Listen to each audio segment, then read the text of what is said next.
Fog drifts over St. Mary Mead tonight, soft, patient, like breath against the window. Davis' voice. Tell me, my friends, do you trust old church bells or the people who ring them? A pause. Only the ticking clock replies.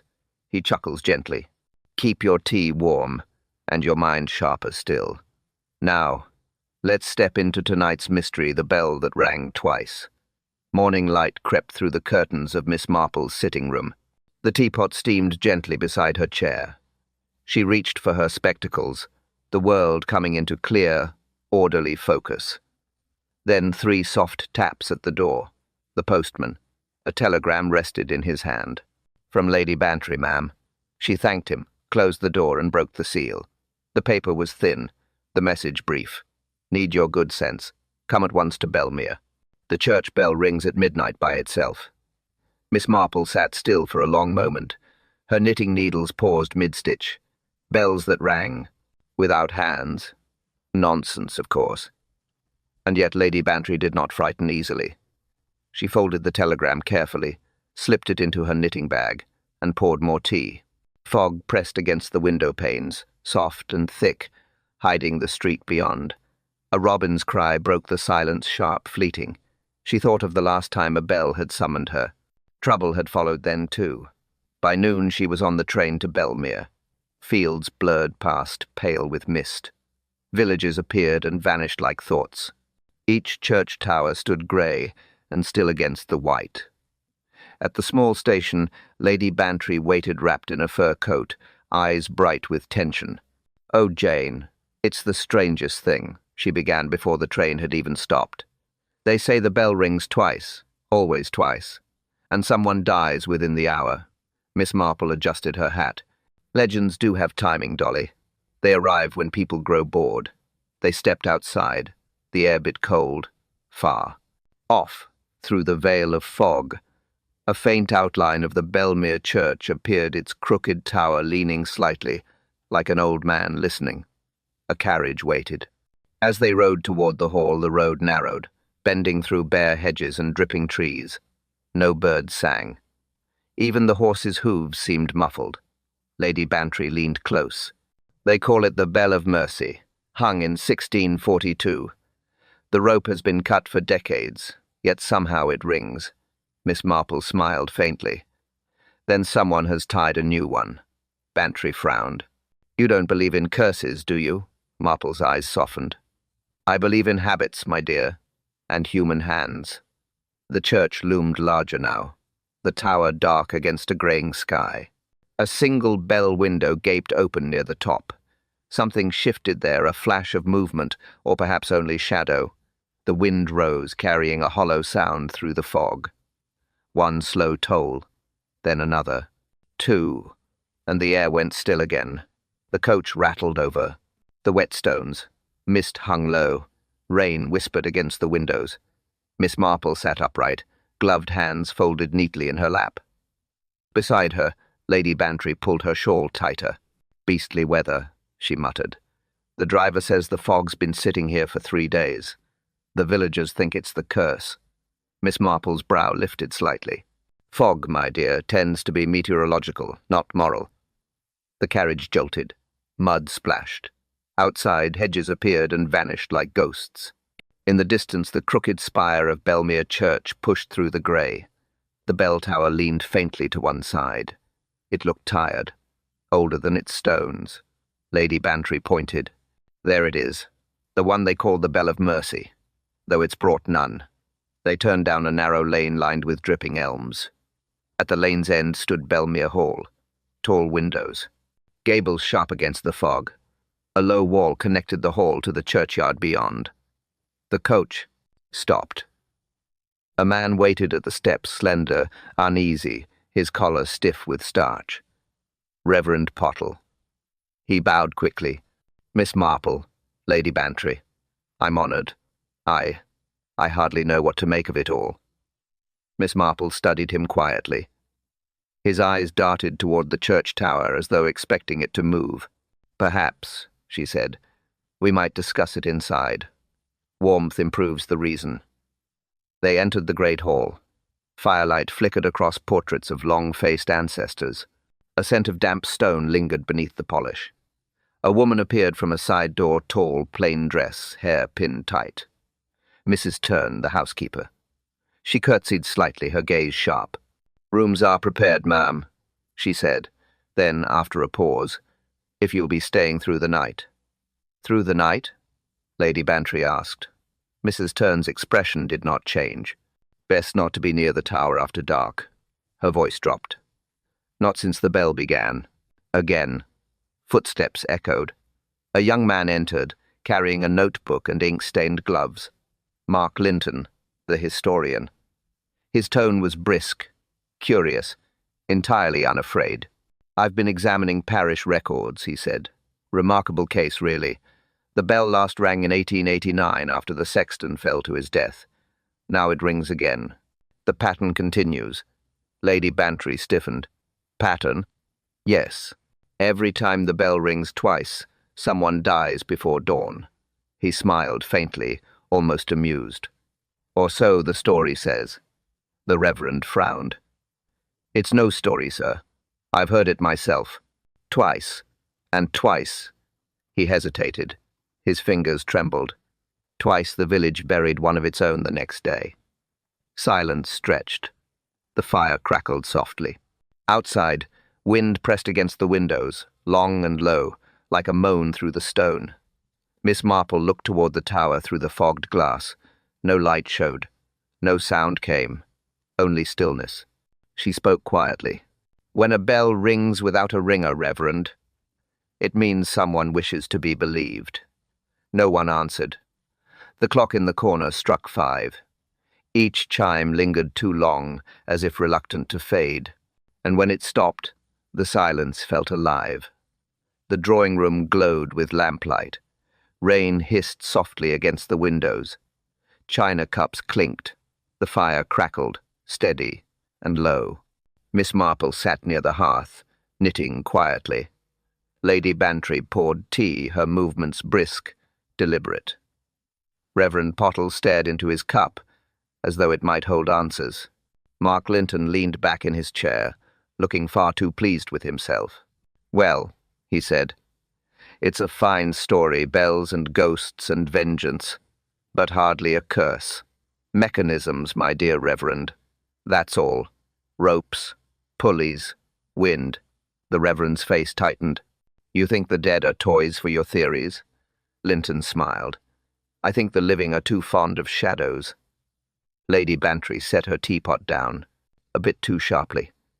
"And yet," she said, "2 deaths followed those bells." "Coincidence," Linton replied. "Always coincidence until someone looks for sense."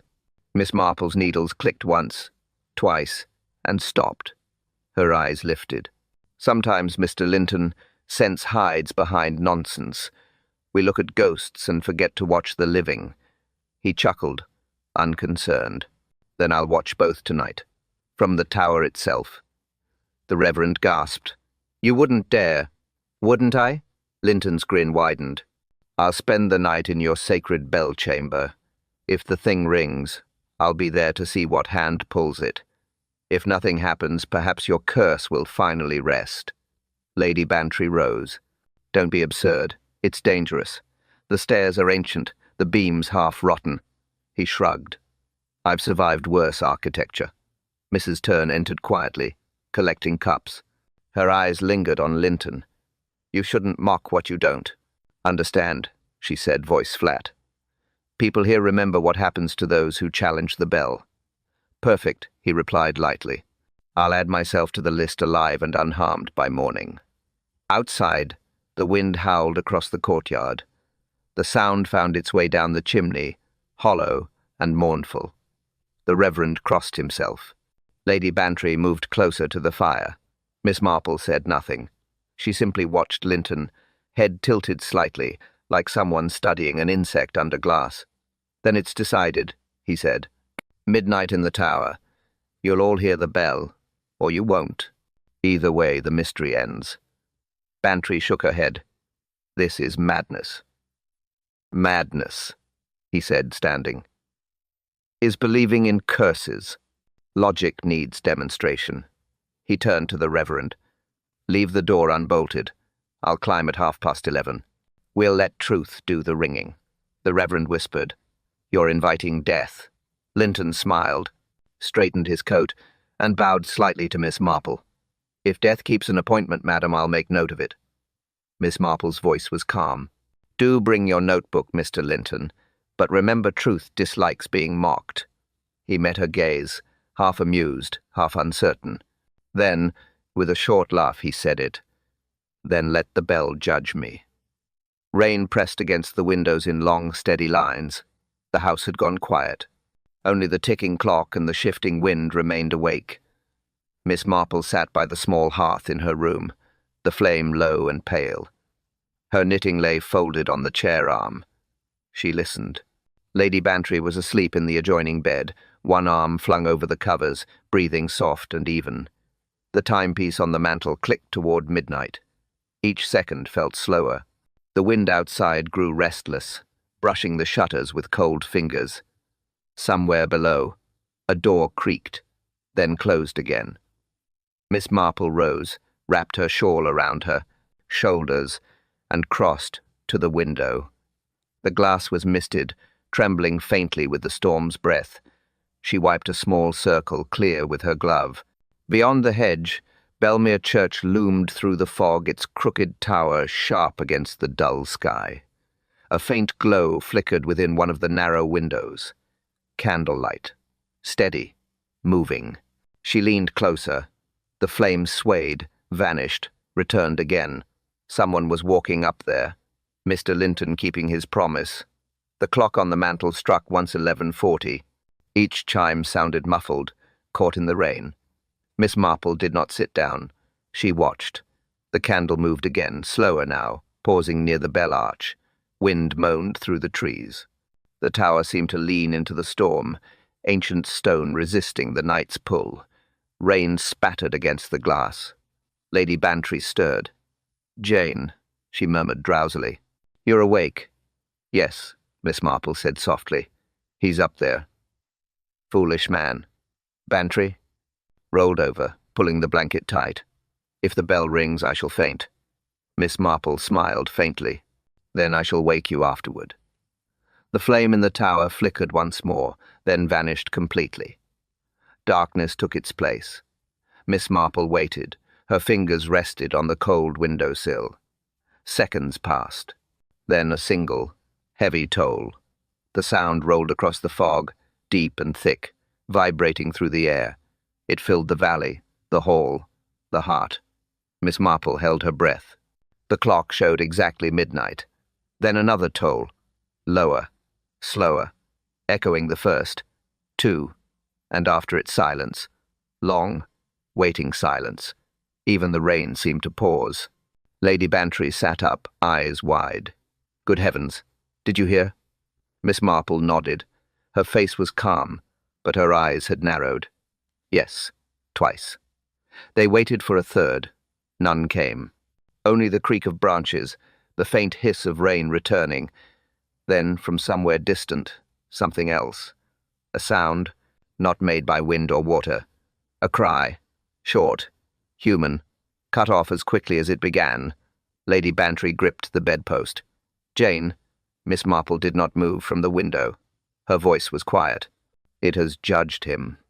Outside, the fog thickened, swallowing the church, the tower, and the night itself. Silence settled again. Heavy. Final. Morning came grey and thin. Rain had stopped, but the mist stayed behind, heavy, unmoving. Belmere looked drowned in it. Even the birds were quiet. Miss Marple and Lady Bantry walked down the lane toward the church. Gravel crunched underfoot. The grass along the graves glistened, each blade holding a drop of fog. Voices carried from ahead. Low, uneasy. The villagers had gathered near the tower door. Boots, shawls, worried faces. A few men held lanterns, though the sun had already risen. Reverend Pottle stood by the gate, pale and trembling. His hat was in his hands. "The door's locked," he said as they approached. "Bolted. From within. Same as before." Miss Marple's eyes followed the tower upward. Dark streaks ran down the stone from the bell window. She said nothing, only listened to the murmurs. One man whispered, "He's gone." Another muttered, "The bell took him." The words spread like smoke. Lady Bantry stepped forward briskly. "Don't be ridiculous," she said. But even her tone carried less conviction than usual.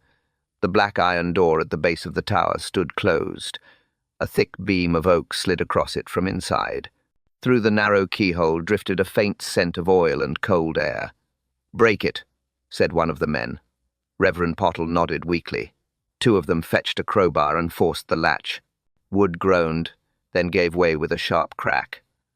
The door swung inward. The air that escaped was cold, still, and smelled faintly of soot and iron. They raised the lanterns. Empty. The spiral stair climbed into shadow. No sound, no movement. Lady Bantry called. "Out. Mr. Linton." Her voice echoed upward, came back hollow. They searched.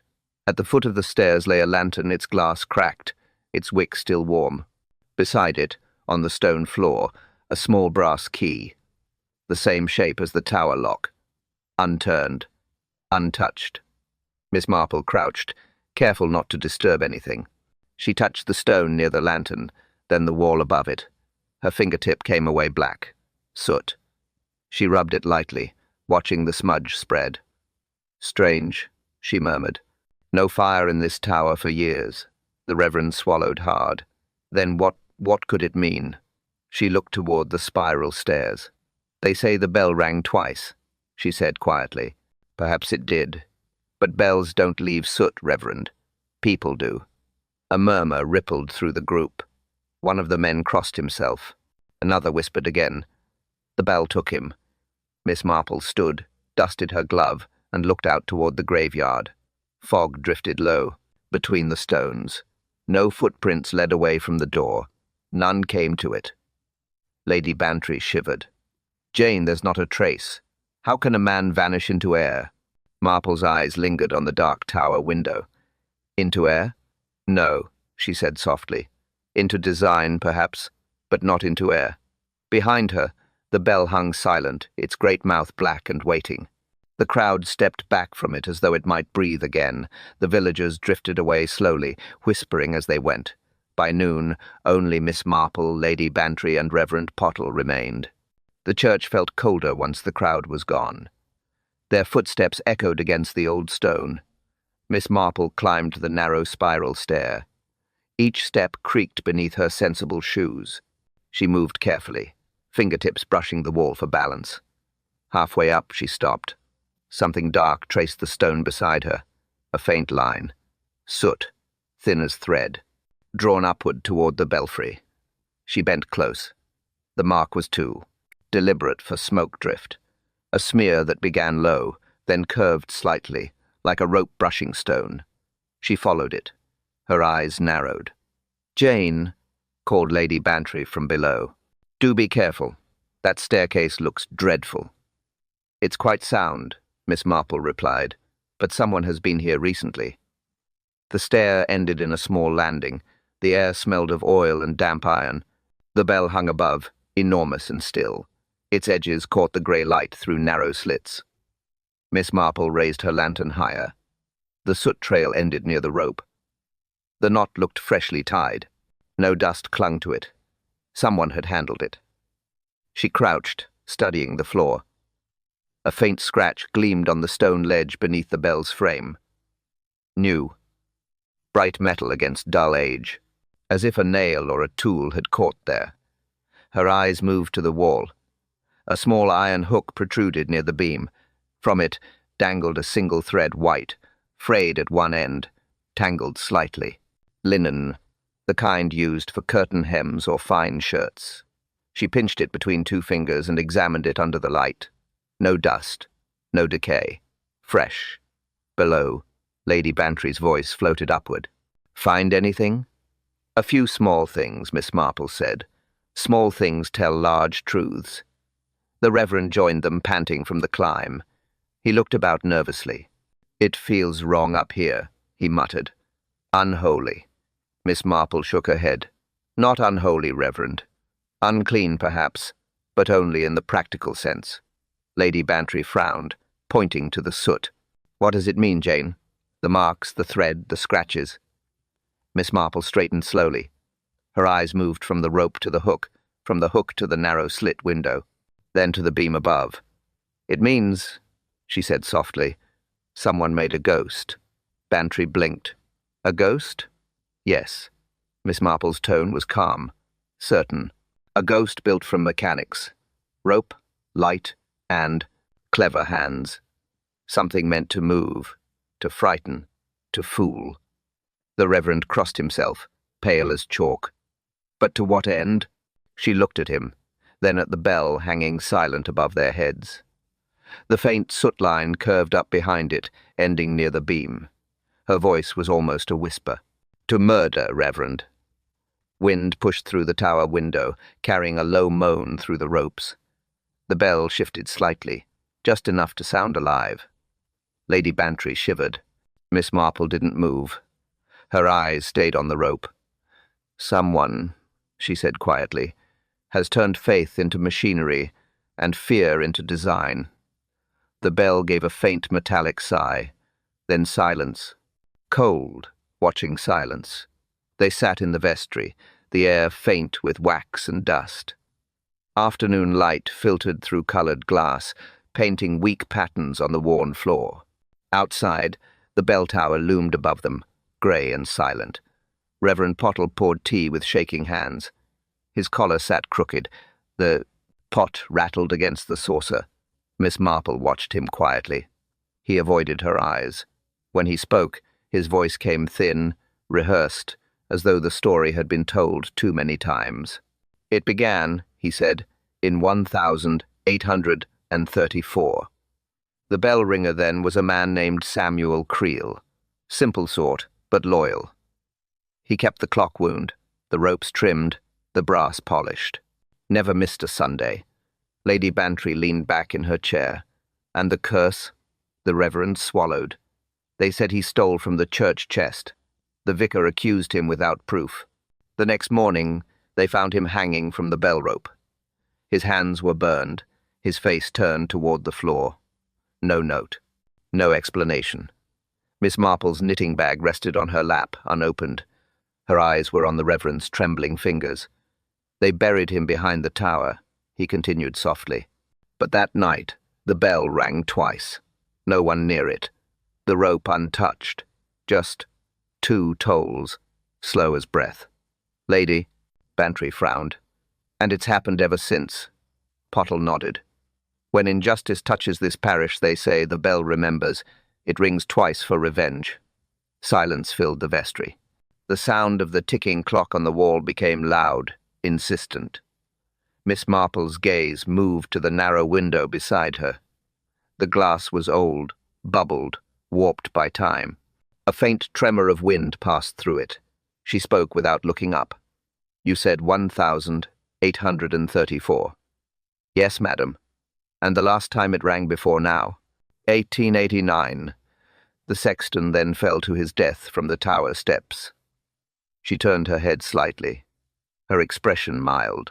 Strange. The church records I glanced at on arrival said the bell rope was replaced in 1904, not before.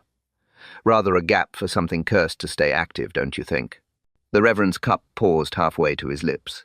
A tremor passed across his jaw. He set it down too quickly, tea spilling over the rim. Well, yes, repairs have been made. Minor ones. Repairs, she repeated. When, exactly? He hesitated. Last year. The beams were weakening. Miss Marple's eyes narrowed. And who oversaw that? Mr. Linton, he said after a pause. His work involved historical restoration. He offered to advise gratis. Lady Bantry exhaled sharply. Oh, that man, always in the middle. Miss Marple leaned forward slightly. Indeed. Quite in the middle, it seems. The Reverend looked away. Through the open vestry door, they could see the tower's base. Sunlight struck the brass key still lying on the stone near the threshold. Miss Marple rose, smoothing her skirt. Her voice was calm, deliberate. Reverend, curses do not repair beams. People do. And people, when frightened, sometimes hide behind legends. He said nothing. His eyes stayed fixed on the tower. The wind pressed through the open door again, slow, deliberate. From far above came a faint metallic creak. Lady Bantry stiffened. "Jane, did you hear that?" "Yes," Miss Marple said softly. "History seems restless today." Night returned heavy and slow. Belmere Hall sat deep in the fog, its windows dull with lamplight. Dinner had been quiet. Reverend Pottle had excused himself early, claiming fatigue. Lady Bantry retired soon after. Miss Marple stayed in the small reading room, notebook open, mind turning. She was not alone for long. The door creaked. Mrs. Turn stood there, hands clasped tight against her apron. Her face pale, eyes restless. "May I speak, ma'am?" Miss Marple gestured to the chair opposite. "Of course, Mrs. Turn. Sit down." The woman hesitated, then obeyed. She glanced toward the dark hallway before speaking. Her voice was low, thick with unease. "I saw something last night, before the bell rang." Miss Marple folded her hands in her lap. "Go on." "The light," Mrs. Turn whispered. "In the tower. I saw it through the kitchen window. Not candlelight either, too white. It flickered like lightning, but there wasn't any storm left by then." Miss Marple nodded slowly. "You're quite sure?" "I know what I saw." Then, footsteps. Someone went up the north stair, the one behind the vestry. I heard the latch. I know that sound. I lock it myself every evening. "The north stair," Miss Marple repeated. "That door was bolted this morning." Mrs. Turn's hands twisted together. "That's why I'm frightened. It can't be opened from the outside once it's barred, but I heard it close, and I swear I heard someone climb." She looked down, voice trembling. "The villagers think it was the curse again, but curses don't carry lanterns." Miss Marple's eyes softened. "Quite right. Curses don't carry lanterns or tools." Mrs. Turn hesitated. "Tools?" "Continue, please," Miss Marple said gently. "I went out early this morning," the woman continued. "Before anyone was awake. I meant to look. The grass by the north door was flattened fresh footprints, muddy ones. Not the Reverend's shoes either. Too large. Too new." She stopped, then whispered. "And there was a smell." "A smell?" Mrs. Turn nodded. "Oil. Not lamp oil, though. Sharper. Like the stuff they use for machines." Miss Marple leaned forward slightly. Her voice was calm. "Engine oil." The woman blinked. "Yes, that's it. How did you know?" Miss Marple smiled faintly. "Because it lingers longer than superstition." They sat in silence. The clock ticked, slow and patient. Somewhere above, a loose shutter knocked once against its frame. Mrs. Turn rose. "Will you tell Lady Bantry?" "In the morning," Miss Marple replied. "Fear rests easier by daylight." The housekeeper hesitated in the doorway. Her voice dropped to a whisper. "Whoever was in that tower last night, they weren't looking for ghosts, ma'am. They were working." The door closed softly behind her. Miss Marple remained seated, eyes fixed on the faint reflection in the window. The fog pressed closer, muting every sound but the steady pulse of the clock. She touched the pen beside her notebook, leaving one short line beneath her notes. Oil. She looked toward the dark hall. "Not faith," she murmured. "Machinery." Then the light in the hearth flickered once and went out. Afternoon light crept weakly through the clouds. Belmere's fog had thinned, but the air still carried damp chill. Miss Marple stood at the base of the tower once more, looking up. Lady Bantry stood beside her, gloves on, expression wary. "Are we truly climbing again, Jane?" "Yes," Miss Marple said simply. "I dislike mysteries that depend on gravity." The Reverend had gone to the village on some errand. Mrs. Turn kept to the kitchen, doors firmly shut. Only the two friends remained to face the tower's gloom. They began their climb. The spiral stair coiled tightly, every step echoing off the stone. Dust stirred beneath their feet, drifting upward in thin grey ribbons. Halfway to the belfry, Miss Marple paused. Her gloved fingers brushed a dark smudge on the wall, smooth, circular. Pulley marks, she said quietly. Lady Bantry peered closer. Pulley. Yes. Something heavy was hoisted here. The curves too even for chance. They continued upward. The smell of old iron grew stronger. Wind hummed faintly through the bell openings above. At the top, the air felt close. The bell hung motionless in its frame. Rope trailed down from its beam, clean where it should have been grey. Lady Bantry frowned. I thought the Reverend said this tower hadn't been touched in years. So he did, Miss Marple replied. Yet this rope was replaced recently. And look, she pointed to the beam above. Tiny wax droplets clung there, pale against the dark wood. Bantry leaned closer. Candle. Wax? Yes. Someone worked here at night. They needed light, but not a lantern flame. Lanterns flicker too much for delicate knots. She took the rope between her hands. It was rough, but not stiff with age. Freshly greased. She tugged once. It moved freely. Then she pulled again, harder. The rope jerked, then stopped abruptly. A faint sound below metal striking wood. Lady Bantry startled. What was that? Miss Marple's tone was calm. The door latch. The rope connects through the wall, over that beam, and down again. It was pulled from below last night. Clever, but not mystical. She released it slowly. The rope slackened, twisting slightly before falling still.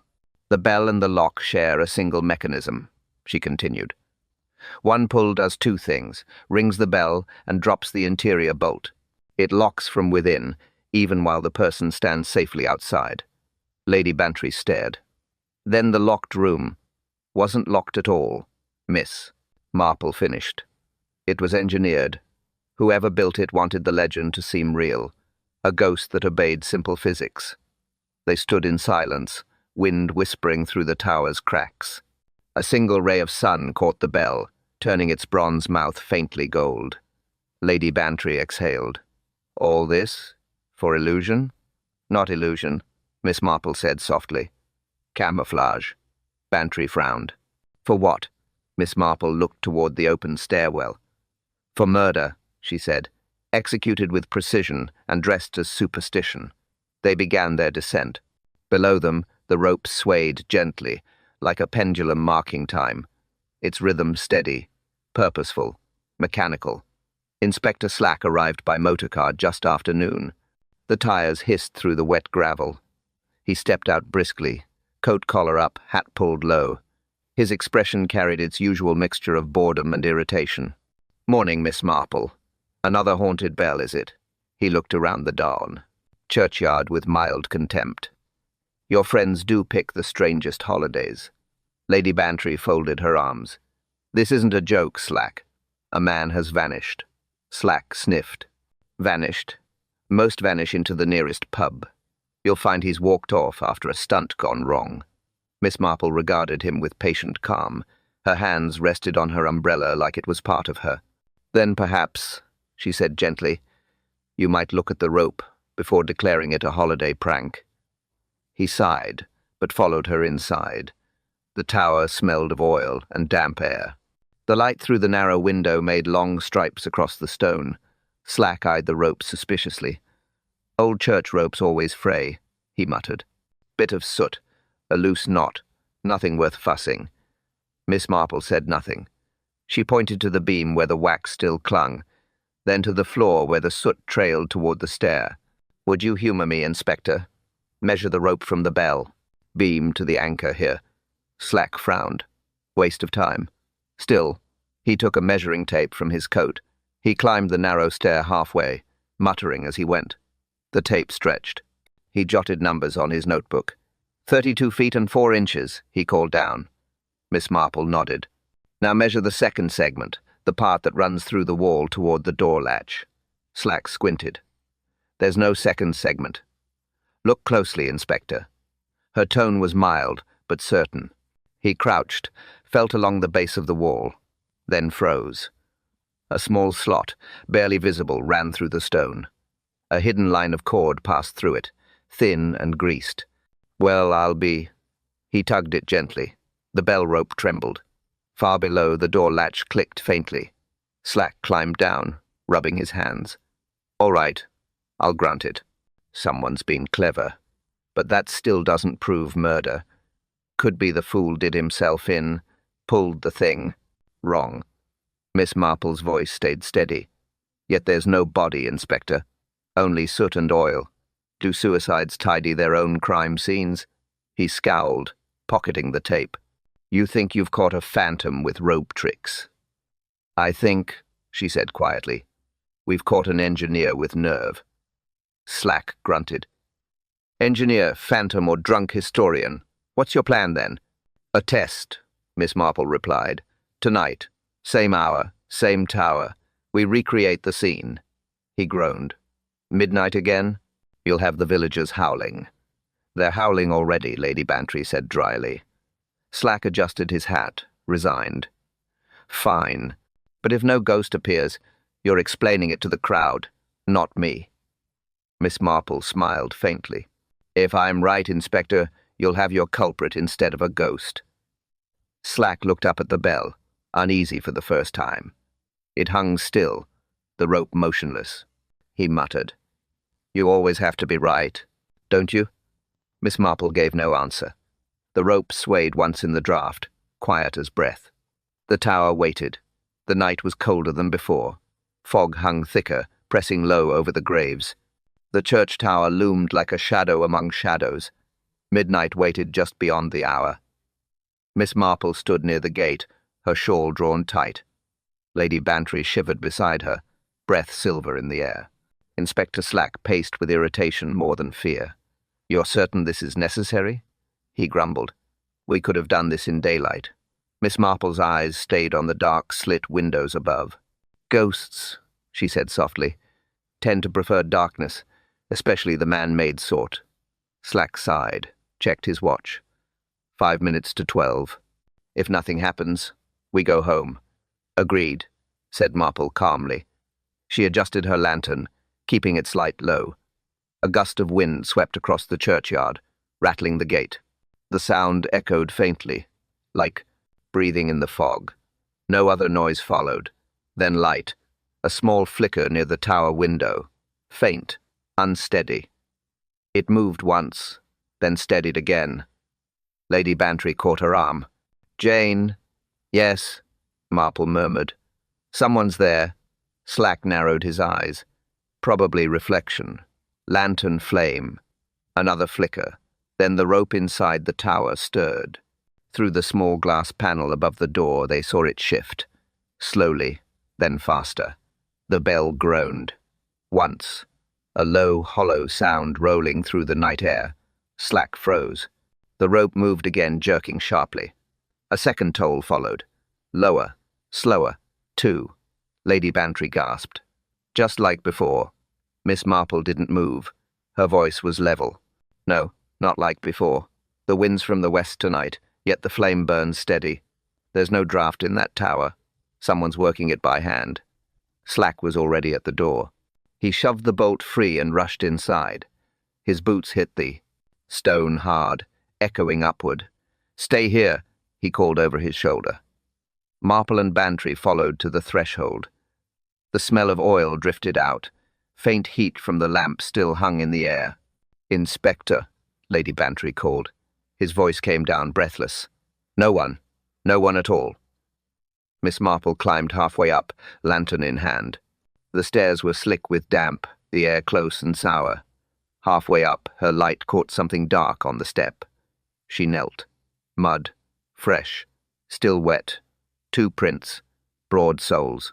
Inspector, she said quietly, you might wish to look here. He came down, leaned close, swore under his breath.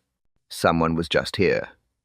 Someone, Miss Marple said softly, who knew we'd be watching from below. Lady Bantry's voice drifted from the doorway. Then where is he now?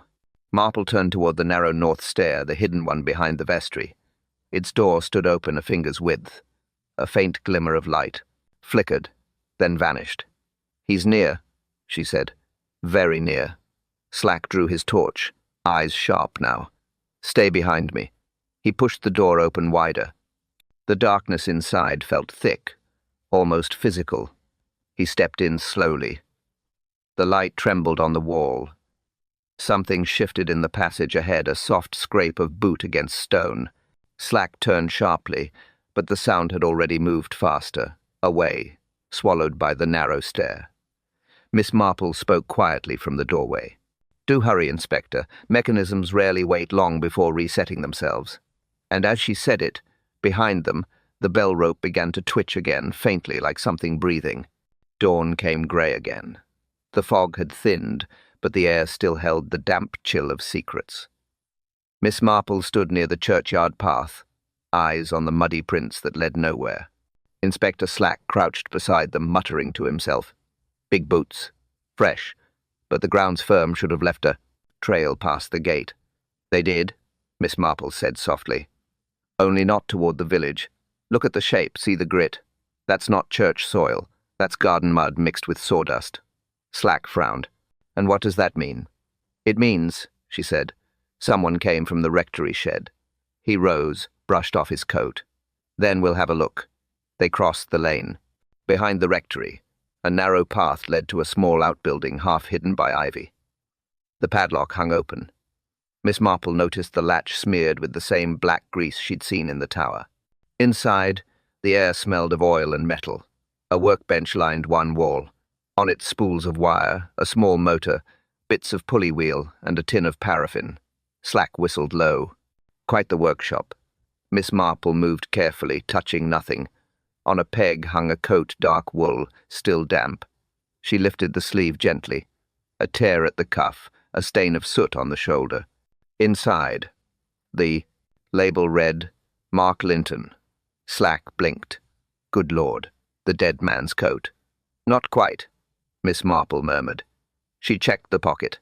A folded scrap of paper rested inside. She opened it, an invoice for electrical components dated last month.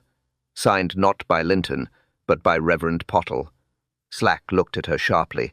"Are you saying—" She raised a hand. "Not yet. Let's be certain." She turned to the bench again. A small leather book lay beneath the motor's base. She brushed off the dust and opened it. Numbers. Names. Payments recorded neatly across the pages. Her finger paused on the last line. GL. £5. To silence. Due again at month's end. She closed the book. Her voice was quiet. GL Mark Linton. He wasn't killed. He ran a scheme. This apparatus, rope, motor, pulley, it wasn't built overnight. He designed it to frighten, to control. And someone paid to keep it quiet. Slack scowled. Blackmail? Yes. A business, built on fear and superstition. He nodded slowly. "So where is he now?"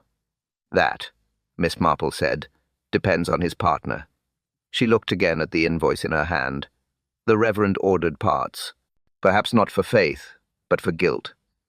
Slack exhaled, uneasy. "You think Pottle helped him?" "I think," she said, "Pottle helped build a ghost and then had to bury it." She set the ledger back on the table, eyes tracing the grease marks on its edge. They both profited from fear, but greed rarely stays polite. It always asks for more. Slack glanced toward the church through the open door. The bell tower rose in the mist, black and patient. "Then what now?" he asked. Miss Marple turned, voice steady. "Now, Inspector, we wait for guilt to toll again." A drop of oil slid from the pulley, landing softly on the floor. The sound was faint, like a heartbeat. She listened to it fade, eyes narrowing. "One man built the mechanism," she said. The other pulled the cord. And outside, far away, the first morning chime began 2 notes. Low, slow, warning.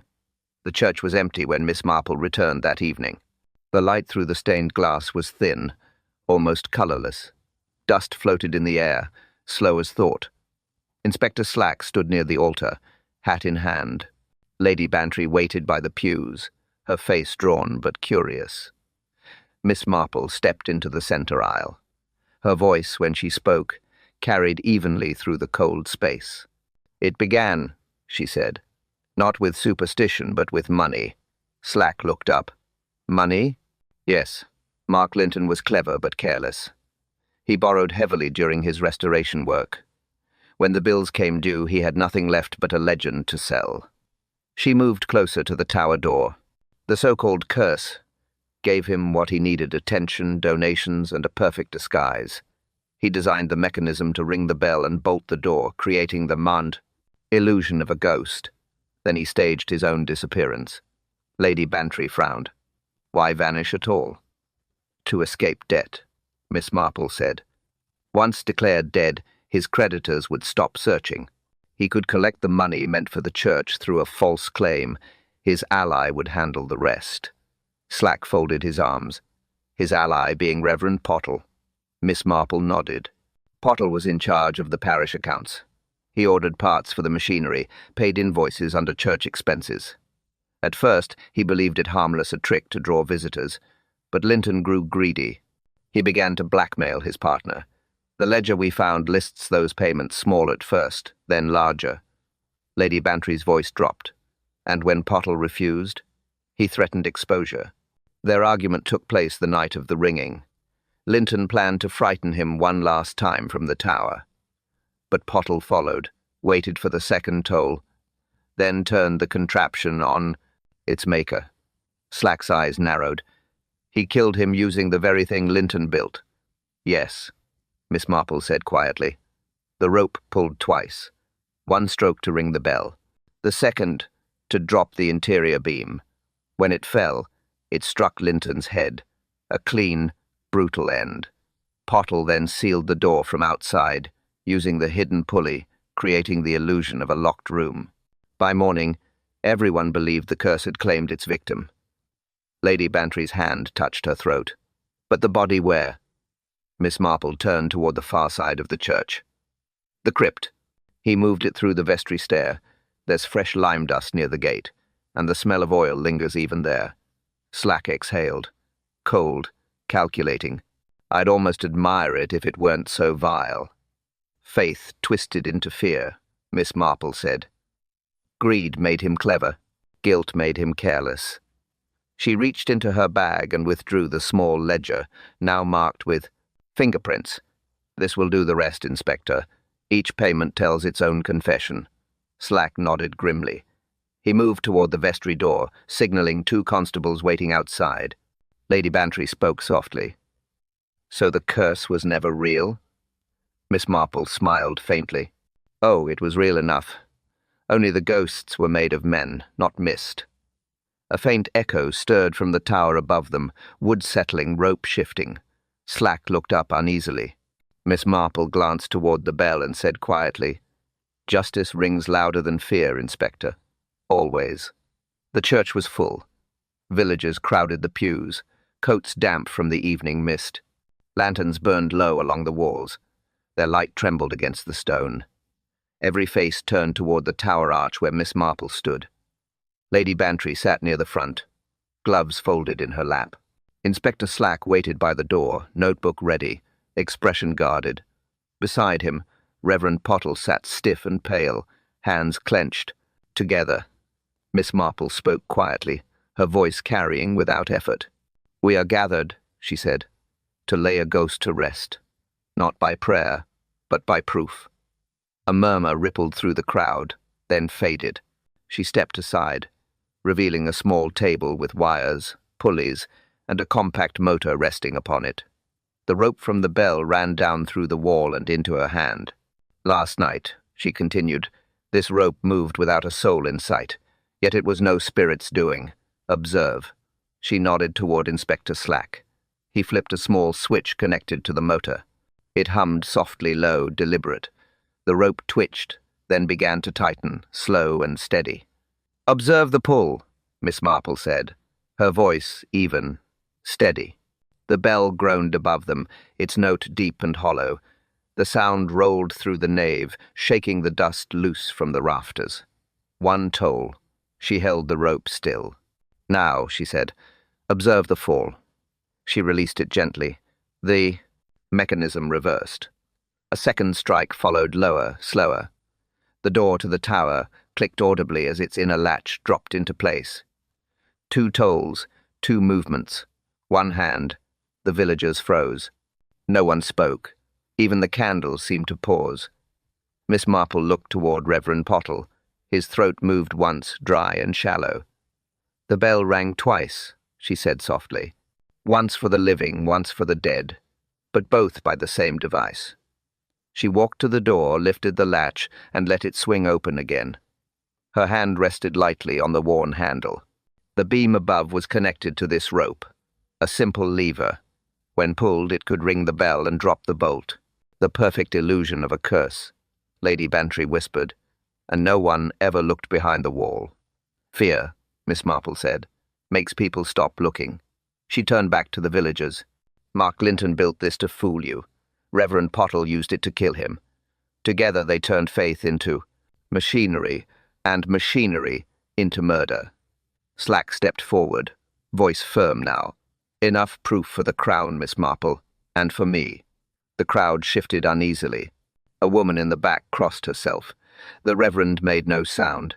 He stared only at the rope, eyes fixed, unblinking. Miss Marple gave a small nod to Slack. "Then justice, Inspector. Pull the rope once more." He hesitated, then did as she asked. The bell tolled again once, twice, its echo lingering like breath. She spoke the words once more, quiet but clear. "Observe the pull, observe the fall." The hall fell silent. Even the wind outside seemed to stop and listen. Reverend Pottle sat motionless. The bell's echo still trembled in the rafters. No one moved. No one breathed. Miss Marple stood before him, calm, hands folded. Her eyes never left his face. He tried to meet them, failed. The silence pressed closer, heavier than the fog outside. Inspector Slack cleared his throat. "Well, Reverend, you've heard her explanation.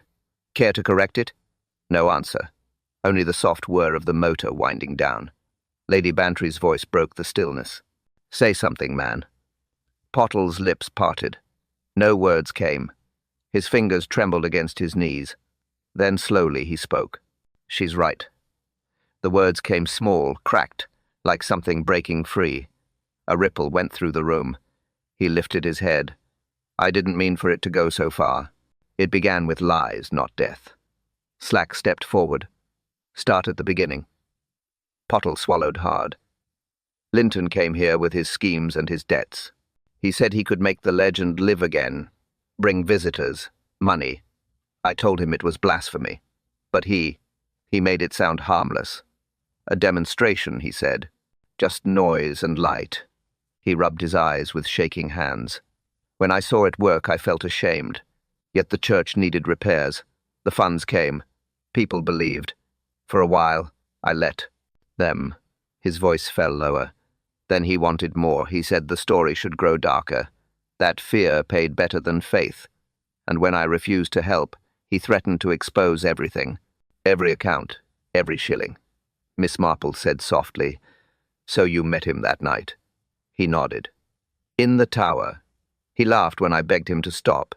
Said he'd ring the bell for me next. I lost my temper. I pulled the cord before he finished speaking. It struck him down. He pressed his palms together, knuckles white. The noise, the bell. I thought it would never end. I bolted the door, ran the rope through the wall, just as he'd shown me. I made it look like the curse had taken him." Slack's tone hardened. "And the body?" "In the crypt," Pottle whispered, "where he said he wanted to be buried, if ever the curse took him. I told myself it was poetic justice." Lady Bantry's voice trembled. "And after that?" He gave a bitter smile. "I kept the secret. I preached a faith while oil stained my hands.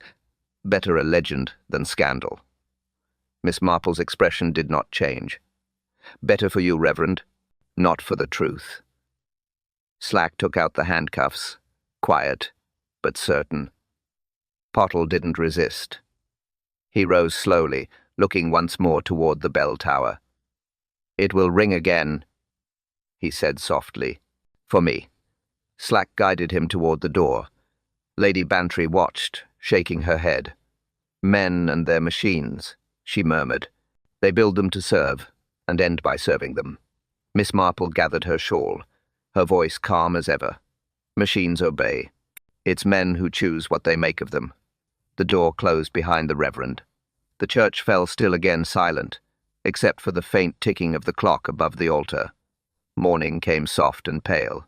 The fog drifted away in slow folds, leaving the garden damp and silver. Birdsong returned hesitant at first, then certain. Steam rose from the teacups on the small iron table outside the rectory. Lady Bantry stirred her cup absently. The church bell tower stood in the distance, quiet at last. No movement, no sound. "Well," she said finally, "the village will speak of it for years. They'll say the curse has ended." Miss Marple smiled faintly. "Curses don't end, my dear. They fade, then return with new names." Bantry tilted her head. "You don't mean you believe in them?" Marple looked out toward the churchyard, eyes half closed against the morning light. "I believe in what people make of fear. It's a strong builder, stronger than reason sometimes." Bantry sipped her tea. "Do you ever believe in curses, Jane?" A pause. A robin landed near the step, shaking droplets from its feathers. Miss Marple watched it for a moment before answering. "Only," she said softly, "the ones we make ourselves." The bell in the tower gave a faint metallic creak, settling into silence. Lady Bantry smiled, tiredly. "I suppose that's one mystery put to rest." "Yes," Marple said, setting her cup down. "But the next will arrive soon enough. They always do." The sun broke through, touching the wet grass with light. Steam curled from the teapot, and for once Belmere was still. Davis's voice returns, warm and steady. "So, could you have guessed before Miss Marple did? Was it the rope, the motor, or the bell itself?" A soft pause. The faint hum of evening teacups. "Tell me in the comments what clue gave it away for you. Was it logic or instinct?" He chuckles lightly, tone familiar, comforting. "Either way, you've earned your seat at the tea table of truth." Music swells softly beneath his closing words.